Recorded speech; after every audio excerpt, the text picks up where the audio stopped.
Welcome to Court Helicopter Explainer, where we are dealing with the law called the Penal Code. You have followed the episodes earlier. The reason being that Section 7 of the Penal Code prohibits you from using ignorance as defense in court. So Court Helicopter brings it to you so that you don't get arrested, then you say you are not aware. We are looking at the offences in Chapter 13 of the Penal Code. Section 127 talks of frauds and breaches of trust by persons employed in the public service. Any public servant is expected, as we said in Article 232, to act fairly, to act justice-wise, not to misuse his office. Under the Public Officers Ethics Act, which we shall be dealing, you are not supposed to misuse your office for your personal gain. You are supposed to discharge your mandate as a public servant. Now let me ask you, have you ever gone to a land's office and they give you a search that is false, and you go buy land only to discover the title deed was a forgery? What is the law against that land registrar? Have you gone to a pharmacy in a hospital and you are given expired drugs, yet the real drugs were taken by the pharmacist to his private clinic? What is the cause about that? Have you gone looking for a birth certificate, or you have gone looking for an ID and the public officer gives you a fake ID? Later you are arrested because your original ID was issued to somebody who is a foreigner. Today we are looking at what is called frauds and breaches of trust by persons employed in public service. It says, any person employed in the public service who in the discharge of the duties of his office commits any fraud or breach of trust affecting the public, whether the fraud or breach of trust would have been criminal or not against a private person, is guilty of a felony. Is guilty of a felony. So if a public officer commits a breach of trust, if a public officer commits a fraud, either against an individual or against the government, if found guilty, he'll be jailed to an imprisonment for a term not exceeding 10 years or to both. 2. Article 126(28). Have you gone to a public office and people neglect to attend you? Have you gone to the chief's office? You are there a whole week, nobody attends you. Have you gone to KRA offices for services? Nobody gives you attention. Have you gone to a births office? Have you gone looking for a letter from a chief?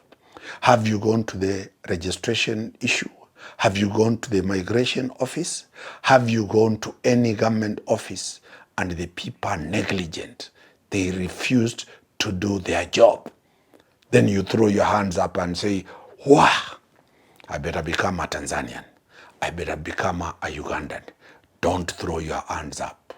Section 128 says, every person employed in the public service who willfully neglects to perform any duty which he is bound either by common law or by any written law to perform, provided that the discharge of the duty is not attended with greater danger than a man of ordinary courage might be expected to face, is guilty of a misdemeanor. If you go to the OCS and tell him you are being attacked and the OCS does not fails to work, he will be arrested and be charged for a misdemeanor. So what Court Helicopter is telling you, it is not a privilege for public officers to work for us. It is their duty. It is their mandate. It is not a privilege. Don't ask them tafadhali. Remind them that Section 128 of the Penal Code, if they don't do what they are supposed to do, what they are paid for, remember it is you who pays taxes and they are paid them salaries. It is their duty to do it. Failure to do their duty, 3 years is what is waiting for them. So it is not tafadhali, it is not serikali saidia, people shouting serikali saidia, serikali saidia. It is their duty to do what is required. What are the offenses public officers can do? Under Section 128A, these are the offenses a public officer can do.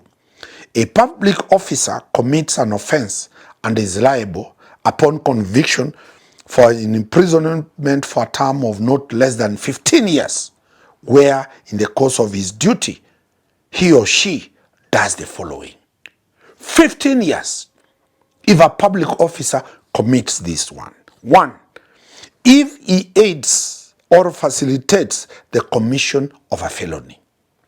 If a public officer aids commission of any felony, cheating, dispossessing your land and changing your land title documents is a felony. If a land registrar does that, he'll go in for 15 years.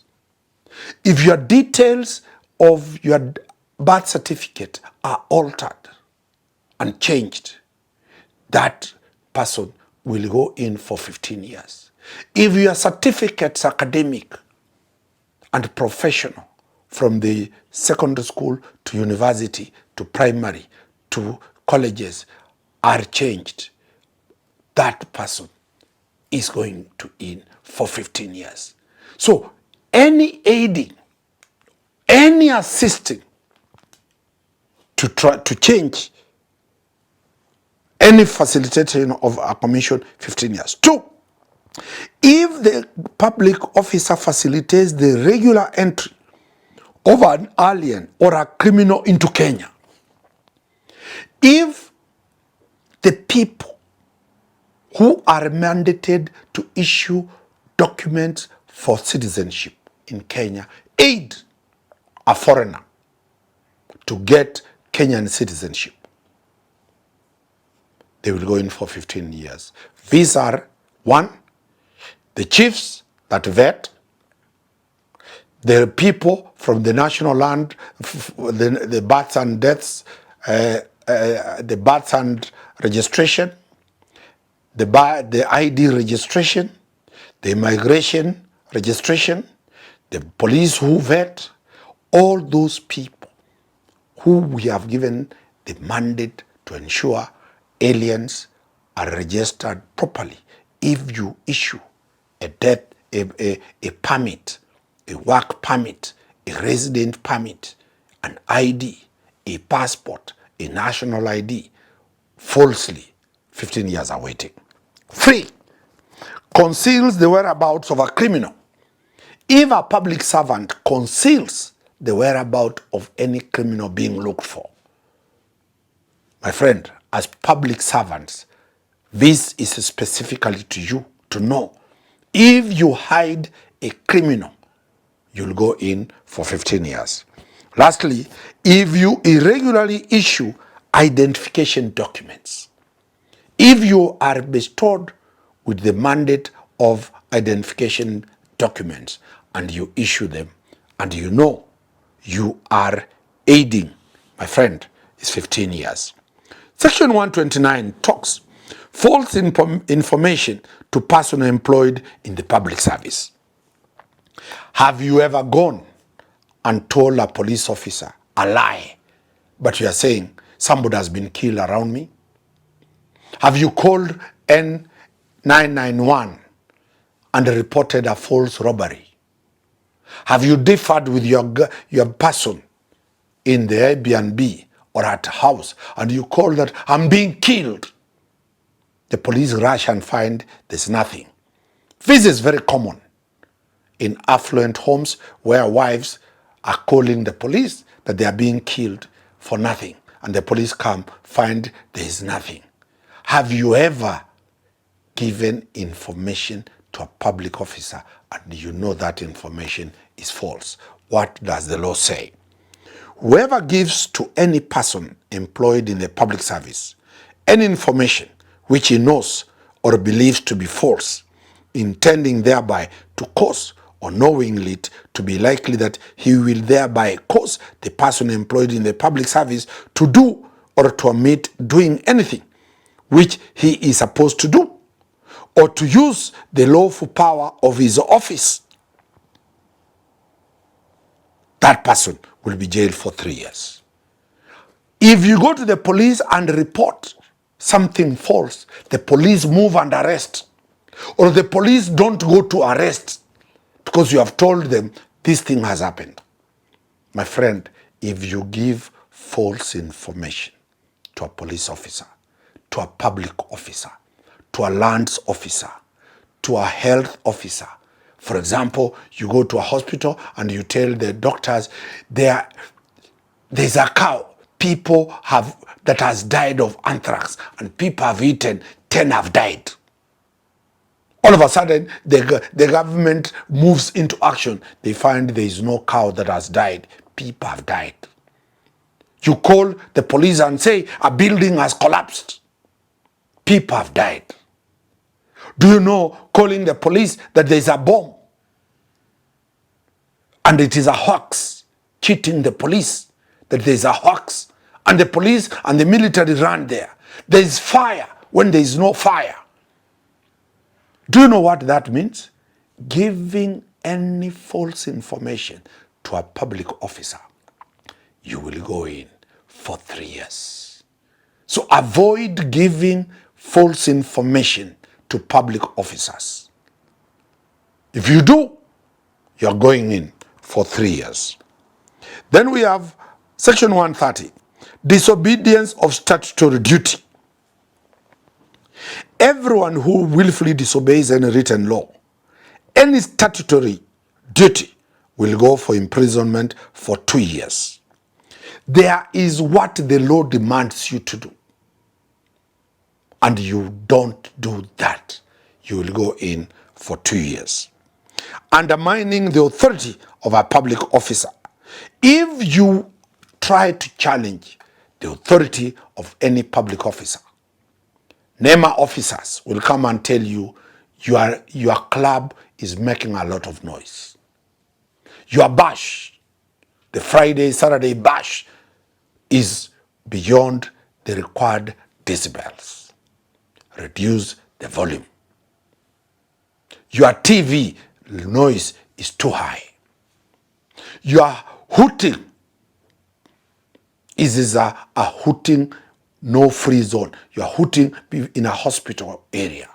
You are hooting in a school where there are students going to school.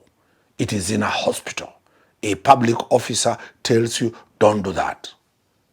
You are behaving in a manner that causes breach in a public place.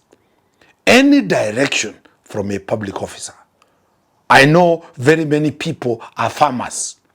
A public officer comes and tells you, uproot these cypress trees near the water catchment areas. You say there's nothing like that.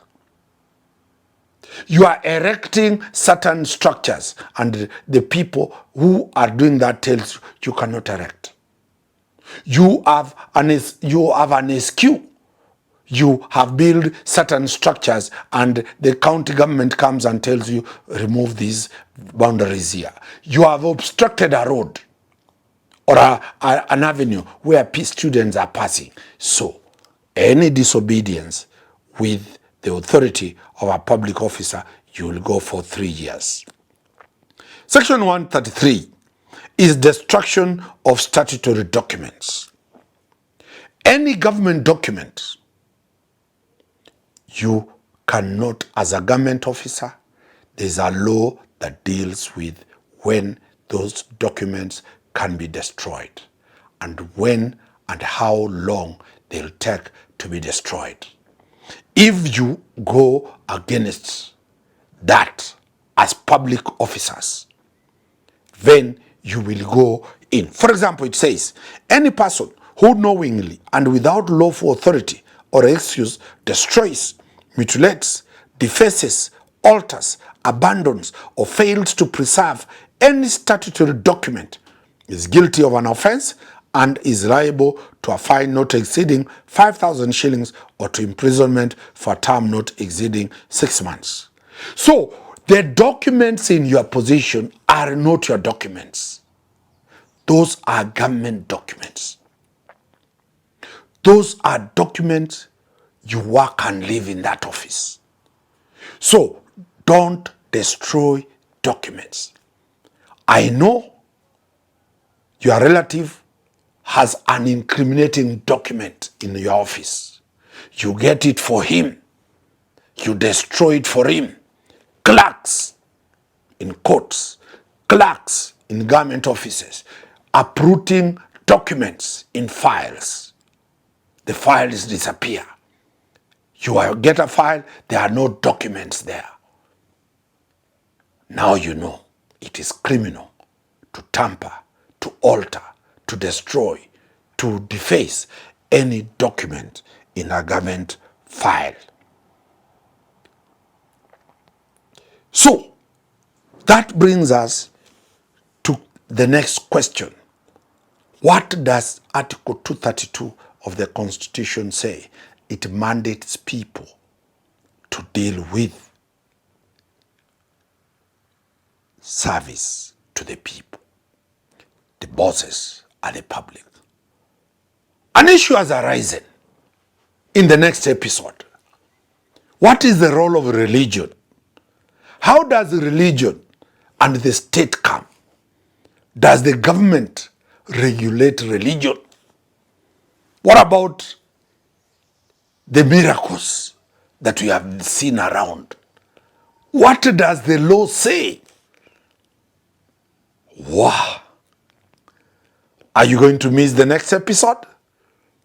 Is your pastor committing a crime? Is your archbishop committing a crime? Is there an offense against God? Is religion mandated?